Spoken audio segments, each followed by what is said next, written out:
কতবার বলবো ভাই যে এই ফোনটা এটা উপকার যেমন করে জীবনটা ধ্বংস করে দেয়।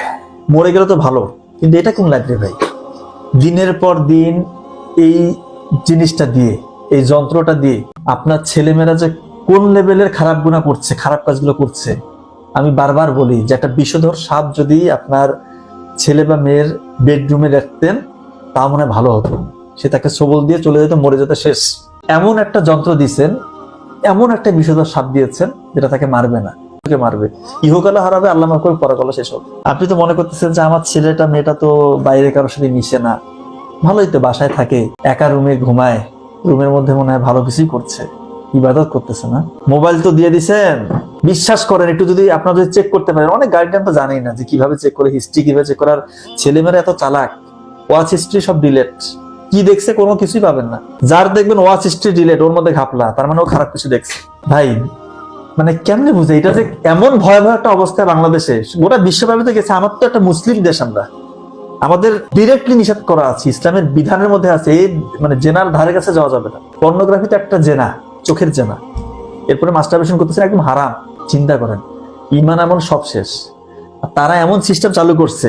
এরা কি করবে? এরা মানে ইমান তো মজবুত হওয়ার জন্য আপনাকে মানে আল্লাহর যে বিধানগুলো, আল্লাহ যেটা বলেছে সেটা করতে হবে, যেটা বলে নাই স্ট্রিক্টলি যেটা নিষেধ করছে সেটা তো করাই যাবে না। আর প্রতিনিয়ত আপনাদের ওই গুণাটা তারা এমন সিস্টেম চালু করছে, সেটা করতে হচ্ছে, প্রতিনিয়ত এটা করছে, প্রতি রাতে এই গুণাগুলো হচ্ছে। ছেলেরাও করছে, মেয়েরাও করছে, শেষ।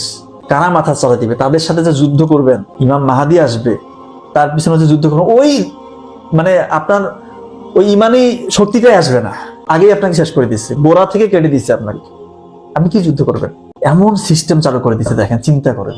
তারা যে একটু চিন্তা করবে, আল্লাহ সৃষ্টি নিয়ে চিন্তা করবে, কোরআনটা নিয়ে একটু রিসার্চ করবে, হাদিসগুলো পড়বে, নবীজির জীবনটা পড়বে, কিসের কি সারাদিন আছে এটা নিয়ে। মানে সত্যি হতাশ, সত্যি হতাশ। প্রবাসী ভাইরা বিদেশে আছে, তারাও বলতেছে স্যার পর্নোগ্রাফি ছাড়তে পারতেছি না স্যার, কান্নাকাটি করে, স্যার কি করবো স্যার? আমি বললাম আল্লাহকে ডাকেন, আল্লাহকে বিশ্বাস করেন, তাহাজ্জুদের সালাত আদায় করেন, চোখের পানি ফেলে ডুবে কাঁদেন আল্লাহর কাছে, আল্লাহ তুমি ছাড়া কেউ নেই। শয়তান, ইবলিস শয়তান আমাকে এমন ভাবে আঁকড়ে ধরছে, আল্লাহ আমি বের হইতে পারতেছি না। আল্লাহর কাছে বলেন, ইনশাআল্লাহ আল্লাহ তাআলা আপনাকে রক্ষা করবে। আল্লাহ ছাড়া কেউ নেই আপনাকে রক্ষা করার, কারণ আপনি তো ছোটবেলা থেকে এটাতে আসক্ত। আর এমন ভাবে আপনি অ্যাডিক্টেড হয়েছেন, আপনার ব্রেন থেকে ডোপামিন এমন ভাবে রিলিজ হওয়া শুরু হয়েছে, আপনার ওই লেভেলের ডোপামিন রিলিজ না হলে আপনার ভালো লাগে না। আর আপনার কোনো কিছুতেই ওই লেভেলের ডোপামিন আর রিলিজ হবেও না। আপনি এমন ভাবে কোন জিনিস দেখে ফেলছেন, এখন আপনার ব্রেন চাই ওই জিনিসটা, ব্রেন চাই ওই খাবারটা।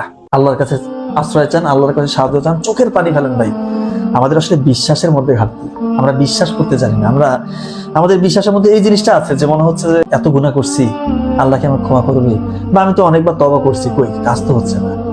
এটা হচ্ছে শয়তান আপনার ভিতরে ঢুকাই দিচ্ছে। আমি বলতেছি ভাই, অন স্ক্রিন বলতেছি, ইনশাআল্লাহ আপনি যেই লেভেলের গুনাহগার হন, আল্লাহর ক্ষমতা থেকে অনেক গুণ বড়।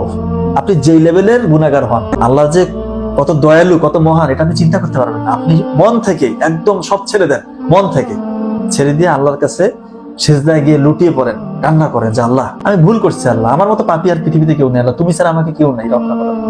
আমি বহুত ডাক্তারকে দেখাইছি, বহুত জনের পরামর্শ শুনছি, কোনো কাজ হচ্ছে না আল্লাহ। আমি নিজেও চেষ্টা করছি, কিন্তু কাজ হচ্ছে না, আল্লাহ তুমি আমাকে রক্ষা করো আল্লাহ। এই ইবলিস শয়তানের সাথে আমি পারতেছি না। পারবেন না। দেখেন, এই ইসরায়েলের সাথে, আমেরিকার সাথে মুসলিম কোনো দেশ পারতেছে? ওইভাবে পারতেছে? মাথায় চারা দিতে পারতেছে না কেউ, মাথায় চারা দিতে পারতেছে না।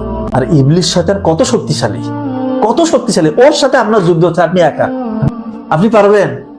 সৌদি আরব, কাতার, বহুত টাকা, মুসলিম দেশের বহুত টাকা আছে, টাকার কারি টাকা, পারতেছে ওদের সাথে? পারবে না। হ্যাঁ পারবে একটা সময়, ইমাম মাহদী আসলে, সেটা পরের কথা, পরের কথা পরে হবে। কিন্তু আমি যেটা বুঝাচ্ছি, এদের সাথেই পারতেছে না। আর স্বয়ং ইবলিস শয়তানের সাথে আপনার যুদ্ধ হচ্ছে। এই পর্নোগ্রাফি, মাস্টারবেশন, স্পেশালি পর্নোগ্রাফি, এটা সরাসরি আপনি ইবলিস শয়তানের সাথে যুদ্ধ। আপনি কিভাবে পারবেন?